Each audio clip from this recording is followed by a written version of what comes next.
So good morning everyone, I welcome you all to Saurabh Pandey UPSC YouTube channel के अंदर। तो 5 AM series already हो चुकी है, मैंने अपलोड कर दिया है। आज के टॉपिक्स देख लेते हैं। ISRO PSLV C60 SpaDeX mission science tech का टॉपिक है। इंडियन स्पेस रिसर्च ऑर्गेनाइजेशन का जो प्लान है, थोड़े पॉइंट्स उस पर डिस्कस करेंगे। Science tech the constitution 129th amendment bill 2024 polity का टॉपिक है। होल्डिंग जजेस इन अकाउंटेबल पॉलिटी का टॉपिक है। फिर जो मेंस का क्वेश्चन मैं आपको देता हूँ, मेंस का क्वेश्चन आप देख लो। Space technology advancement has both economic and military objective. 10 number पे लिखना है, सोच के लिखना है। आप आगलन प्लस का हिस्सा बन सकते हैं। कोई क्वेरी इस नंबर पर आप मैसेज कर सकते हैं। Saurabh Pandey UPSC Telegram channel पे आप अपने आंसर को सेंड कर सकते हैं। क्वेश्चन आज का देख लेते हैं। Depsang and Demchoks are involve in dispute between India and China, belong to which of the following region. बहुत ईजी है, इजीली कमेंट सेक्शन में प्लीज हाईलाइट। तो बिगेस्ट जो ईयर एंड ऑफर है ये स्टार्ट है, ये आपका एक्टिव है 30th। आज 30th है तो ये 50% ऑफर आपका एक्टिव है। 50% ऑफ का सारे all courses including agriculture optional और एवरीथिंग, जितने कोर्सेज है, क्रैश कोर्स एंड ऑल, सब में है। क्रैश कोर्स जो है हम लोग का 4 जनवरी से स्टार्ट हो जाएगा।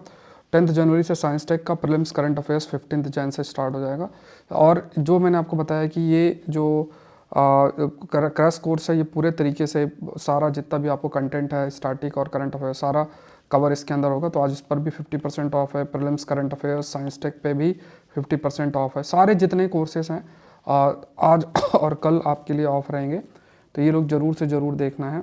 और ठीक है, शुरू करते हैं आज का टॉपिक। इसरो PSLV अच्छा ज्वाइन करने के लिए लिंक डिस्क्रिप्शन बॉक्स में है। You can also download Saurabh Pandey CSE app.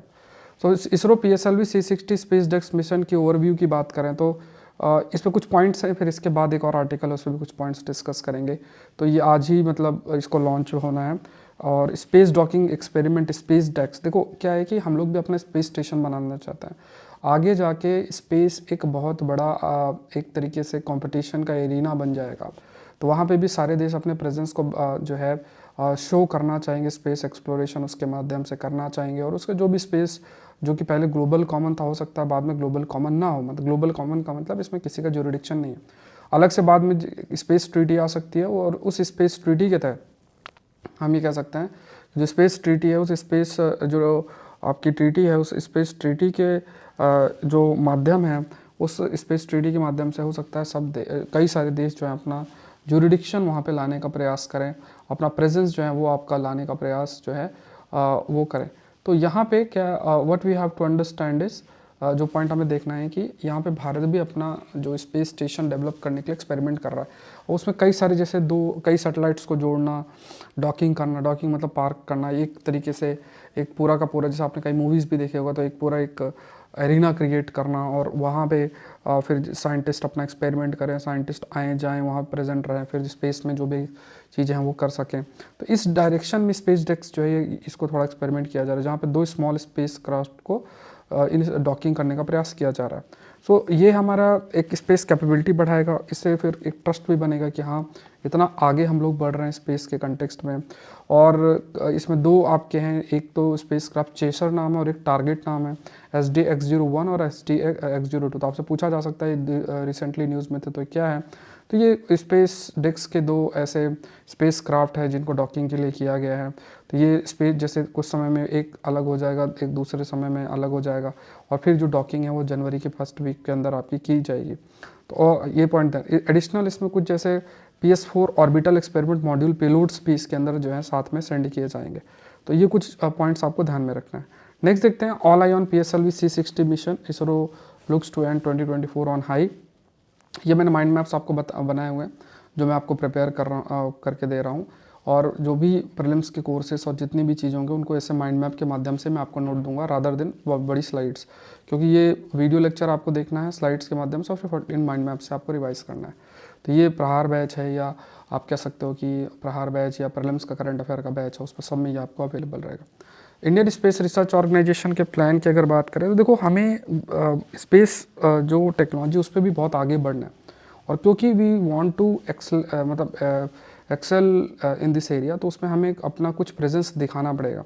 हमें ह्यूमन स्पेस फ्लाइट के लिए भी जैसे गगनयान है उसको लॉन्च करना कि हम इंसानों को भेज सकते हैं, हम स्पेस स्टेशन के लिए भी कदम उठा रहे हैं। तो इससे हम एक स्पेस पावर भी जो है वो बनेंगे फ्यूचर के अंदर। जैसे मैंने आपको कहा कि स्पेस एक ग्लोबल कॉमन नहीं रहेगा, अलग अलग देश अपने जुरिडिक्शन को डिफाइन करना स्टार्ट हो सकता है।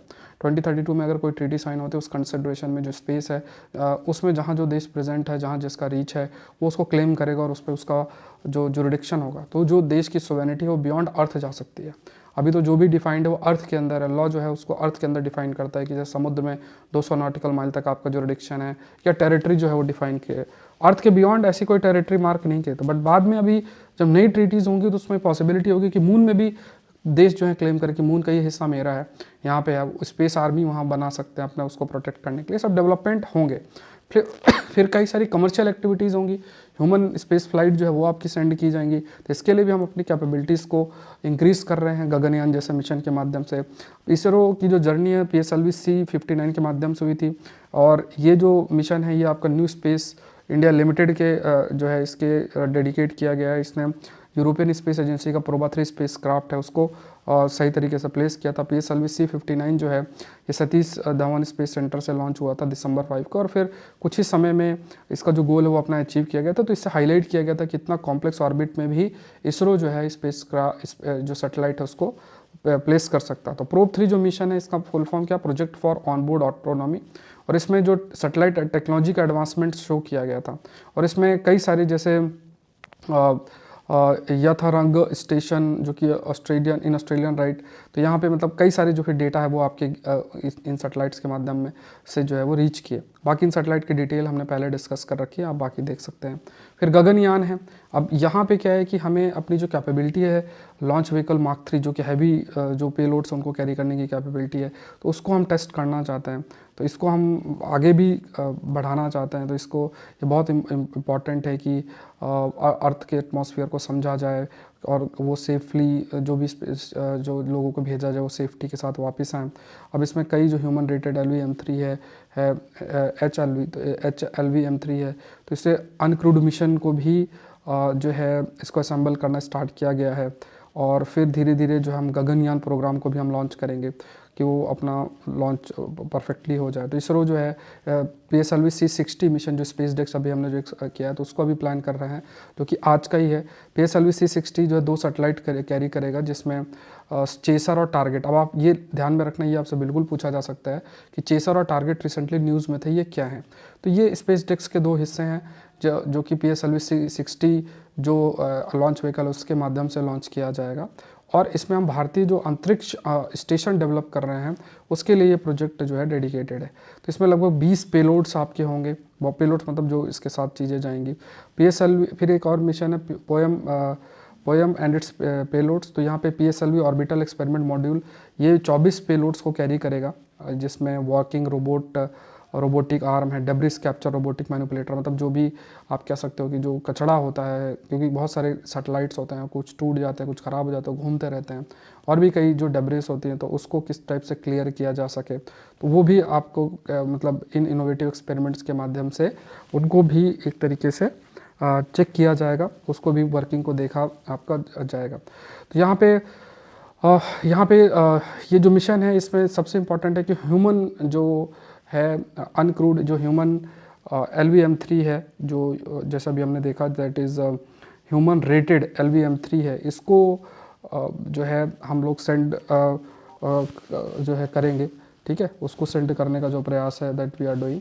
तो ये एक डेवलपमेंट अभी है, एक ये चीज़ जो है एक तरीके से डेवलपमेंट है, और इस डायरेक्शन में वी कैन से कि कहीं ना कहीं जो स्पेस कैपेबिलिटी है हमारी वो भी काफ़ी हद तक है। फिर ये जो HLV-M3 मिशन है, it is according to this, ये इसके माध्यम से हम नासा के साथ और दूसरे जो भी आप कह सकते हैं बड़ी स्पेस एजेंसी उनके साथ भी कोलैबोरेट करेंगे। तो उस पर जो भी डिस्कशन होगा वो आगे डिस्कस जो है करेंगे।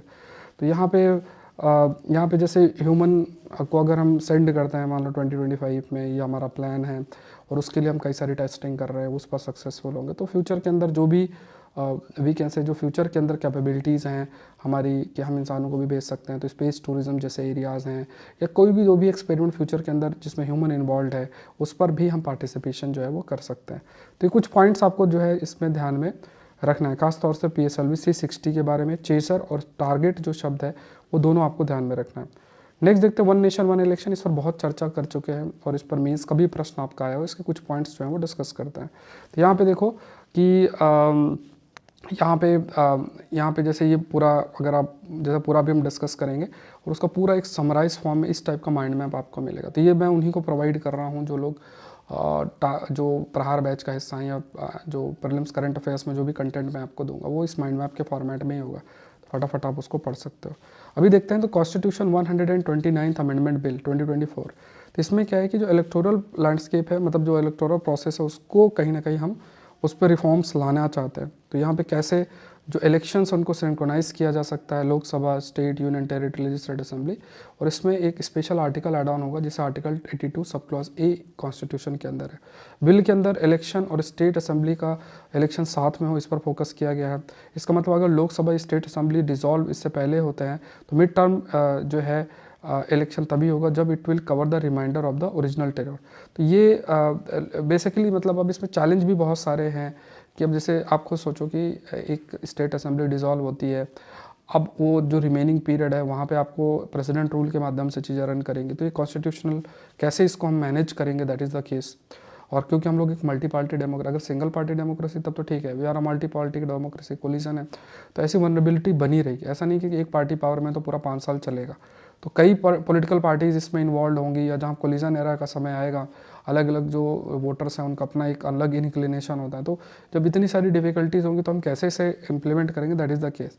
तो बिल जो है कई सारे आर्टिकल्स अमेंड करेगा, 83, 172, 327, और ये बेसिकली आपका जो जनरल इलेक्शन है 2029 से, तब से जो है इस चीज़ों को इम्प्लीमेंट भी किया जाएगा। इनिशिएटिंग जो साइमल्टेनियस इलेक्शन इन 2034, मतलब ये नहीं कल से ही हो जाएगा, 2034 से चीज़ें होंगी। सेकेंड बिल जो union territory law amendment bill है, ये भी टेन्योर जो यूनियन टेरिटरी लेजिस्लेटिव असेंबली का लोकसभा और स्टेट असेंबली के साथ उसको एक तरीके से सिंक्रोनाइज किया जाए। तो ये एक प्रोसेस भी किया जा रहा है कि सिंक्रोनाइजेशन की जब अभी जैसे पीरियड वेरी करेगा ना, जैसे अब लोकसभा का 5 साल और जो है वो 29 में होगा, अभी किसी स्टेट असेंबली का 5 साल मान लो 2 साल बाद ही हो जाए, 3 साल बाद हो, तो उसको सिंक्रोनाइजेशन पे भी कदम उठाया जाए। तो प्राइमरी मोटिवेशन क्या है कि एडमिनिस्ट्रेटिव एफिशिएंसी को किया जाए इंप्रूव। अब हर टाइम इलेक्शन रहता है तो पूरी मशीनरी इलेक्शन में लगी रहती है। गवर्नमेंट का ये भी है कि जो लॉजिस्टिक चैलेंजेस, कॉस्ट एसोसिएटेड इतने सारे इलेक्शन में, क्योंकि हर टाइम चल रहता है, पूरी मशीनरी, स्टेट, पॉलिटिकल पार्टी, सब कुछ उसी में इन्वॉल्व रहता है। तो मेन जो एडमिनिस्ट्रेटिव एफिशिएंसी इंप्रूव करना चाहिए वो एक चैलेंज रहता है, उसको कैसे इंप्रूव किया जाए। So one nation one election initiative का एम क्या है कि इस इशू को देखा जाए और जो भी इलेक्टोरल प्रोसेस है उसको थोड़ा सा सिंप्लीफाई किया जाए। अब रिप्रेजेंटेटिव डेमोक्रेसी का मतलब जहाँ पे जो सिटीजन्स हैं वो अपने रिप्रेजेंटेटिव को इलेक्ट करते हैं और फिर अपना डिसीजन लेते मतलब, और वो जो इलेक्ट होते हैं वो सिटीजन के बिहाफ में अपना डिसीजन लेते हैं। अब इसमें free and fair election, principle of free and fair election जो है उस पर, political accountability, protection of individual rights, इस पर फोकस आपका किया गया है। इंडिविजुअल राइट्स को प्रोटेक्ट करना, पॉलिटिकल अकाउंटेबिलिटी, जो फ्री और fair election, principle of free and fair election, it is built on the principle of free and fair election, political accountability, protection of individual rights, इस पर focus आपका किया गया है। ठीक है, तो फ्री एंड फेयर इलेक्शन पे कैसे लेकर आया जाए, पॉलिटिकल जो भी पॉलिटिकल पार्ट है जिनको हम इलेक्ट करते हैं उनको अकाउंटेबिलिटी कैसे इंश्योर किया जाए। रिप्रेजेंटेटिव डेमोक्रेसी की भी अपनी एक चैलेंजेस हैं बहुत सारे। तो यहाँ पे मतलब कई बार क्वेश्चंस भी रेज किए जाते हैं कि जैसे जैसे क्योंकि देखो जैसे जो इलेक्ट होते हैं जिन्हें सिटीजन्स को रिप्रेजेंट करना होता है, वो क्या है कि वो सिटीजन्स के ऊपर हो जाता है, तो असल में वो सिटीजन्स को रिप्रेजेंट ही नहीं करते हैं। जैसे कई ऐसे आप देखेंगे पॉलिटिशियन या सरकार होते हैं जो लोगों को सुनती ही नहीं, उनका मतलब अगर सरकार के अपोजिट अगर व्यू पॉइंट होता है तो उसको वो सोचते हैं कि ये हमें गिराना चाहते हैं। तो वो जो रिप्रेजेंटेटिव डेमोक्रेसी है वो भी अफेक्ट होती है, मतलब उसका जो इफेक्टिवनेस है उस पर कई बार प्रश्न चिन्ह आने लगता है। फिर फर्स्ट पास द पोस्ट वाला सिस्टम हमें है कि मान लो कोई 40% वोट भी आया तो वो जीत जाएंगे, टोटल 50% भी वोट नहीं, तो मैक्सिमम लोग तो अब अगेंस्ट ही होते हैं, मतलब हो सकता है। बट अब क्या जो जिन्होंने वोट नहीं किया, क्या उनको भी रिप्रेजेंट हो रहे हैं कि नहीं हो रहे हैं? तो रिप्रेजेंट तो हो रहे हैं बट उनके इंटरेस्ट को भी ध्यान में रखना जरूरी है। तो इसमें पॉलिटिकल और डेमोक्रेटिक मैच्योरिटी बहुत अच्छी हाई लेवल की चाहिए। और जैसे जयप्रकाश नारायण हैं, उन्होंने parliamentary democracy a plea for reconstruction of India, इन्होंने कहा भी कि जो reliance on individual voting creates an atomized society where fragmented politics overshadowed the collective national interest. बहुत अल्टीमेट लाइन है, मतलब अगर आप इस लाइन को देखोगे ना तो ये बहुत डेप्थ में डेमोक्रेसी को, जैसे अगर कई चीज़ें होती हैं ना, जैसे अगर आप कहना चाहते हो अपने पॉलिटिकल आस्पेक्ट को कई बार आप जो है रेस करना चाहते हो, तो इसमें क्या है कि आप इस बात को हाईलाइट कर सकते हो कि अगर हम इंडिविजुअल वोटिंग पर बहुत ज़्यादा निर्भर करते हैं तो ये एटोमाइज सोसाइटी का मतलब जैसे मान लो पूरी समाज है, अब उसमें कुछ लोग किसी को वोट कर रहे हैं, कुछ लोग किसी को वोट कर रहे हैं, कुछ लोग किसी को वोट कर रहे हैं, तो ये कुछ ही ऐसा सोसाइटी बन जाता है कि ये लोग इसको है ना। अब इसमें जैसे एक पॉलिटिकल पार्टी को ये लोग वोट कर रहे हैं, दूसरे को ये कर रहे हैं, तीसरे को ये कर रहे हैं, तो जो पॉलिटिक्स वो भी फ्रेगमेंटेड हो जाती है। तो जो ओवरऑल कलेक्टिव इंटरेस्ट की जगह जो जिसको वोट कर रहा है, तो जो जिसका ओपिनियन है बेसिकली उसी को हाईलाइट होता है। क्यों? क्योंकि हम लोग first past the post system वाला चीज़ फॉलो करते हैं, तो उसमें क्योंकि ये फॉलो होता है तो उसमें अगर कोई पॉलिटिकल पार्टी पावर में है तो उसके जो वोटर्स हैं उसके अकॉर्डिंग जो उनका फॉर्मुलेशन है उस टाइप का काम करेंगे, रादर देन एक कलेक्टिव इंटरेस्ट को ध्यान में रखना। तो इसमें पावर का सेंट्रलाइजेशन भी पॉसिबिलिटी है, और दूसरे जो कम्युनिटी है जो वोट नहीं किया वो उनका राइट कैसे रिस्पेक्ट करना देखना है। तो बहुत अल्टीमेट लाइन है। फिर उसके बाद यहाँ पे ये भी कहा गया कि प्री लेजिस्लेटिव कंसल्टेशन पॉलिसी 2014 में है, तो उसमें minimum 30 day period for public feedback के लिए भी रखा गया, ये भी है। और यहाँ पे citizens were given only 10 days, 10 दिन ही दिए गए कि आप रिस्पॉन्ड करो।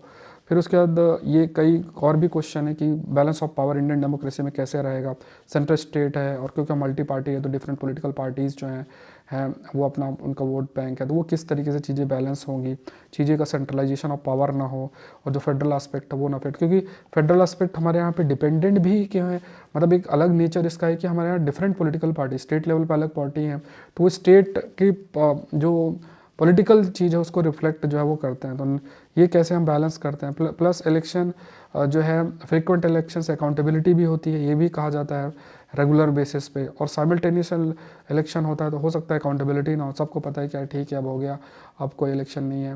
क्योंकि मान लो कि कोई अगर काम नहीं करता तो भले मान लो सेंट्रल गवर्नमेंट ही ढंग से कुछ अगर इश्यूज रेज होते हैं तो स्टेट लेवल पे जो वोटर्स हैं वो उनको मतलब अपना जो भी ग्रीवेंसेस हैं और जो भी उनका कंसर्न है वो शो कर सकते हैं। सो ये चीज़ें हैं। तो अब किस टाइप से इलेक्टोरल प्रोसेस है उस चीज़ को स्ट्रीमलाइन किया जा सकता है, और इंक्लूसिविटी और रिप्रेजेंटेटिव नेचर इंडियन डेमोक्रेसी को कैसे हम और इम्प्रूव कर सकते हैं। तो इसी से जो ensure that reforms do not compromise, reforms जो है वो कॉम्प्रोमाइज़ ना, डू नॉट कॉम्प्रोमाइज़, है ना। तो ये चीज़ देखने वाली बात है।